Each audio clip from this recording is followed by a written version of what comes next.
আচ্ছা, সত্যি কি একটা বেলুনের মধ্যে ফুল ভরে 24 ঘন্টার জন্য ফ্রিজে ভরে রেখে দিলে এরকম একটা স্যাটিসফাই জিনিস তৈরি হবে?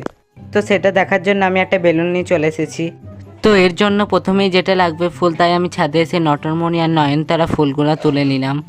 আর কিছু বাড়তি ফুল আনার জন্য আমাদের মসজিদে চলে আসি। তো এখান থেকে আমি কাগজ ফুলগুলো ছিঁড়ে নিই। তো আমি কাগজ ফুলগুলো ছিঁড়ে নিয়ে বাড়ি চলে আসি। তারপর আমি এখানে একটা বোতল নিয়ে নিয়েছি। বোতলের ভেতরে বেলুনটা ভরে বেলুনের মুখটা বোতলের মুখের ওপরে লাগিয়ে দিলাম। তারপর আমি একে একে বেলুনের মধ্যে সব ফুলগুলো ভরে নিলাম। তো ফুলগুলো ভরা হয়ে গেলে আমাদের কলে এসে বেলুনের মধ্যে পানি ভরে নিলাম।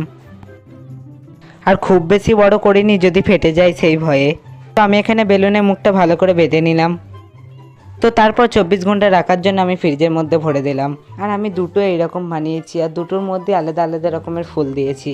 তো 24 ঘন্টা পর রেজাল্টটা দেখার জন্য আমার চ্যানেলটিকে সাবস্ক্রাইব করে ভিডিওতে একটা লাইক করে দিও। বাই।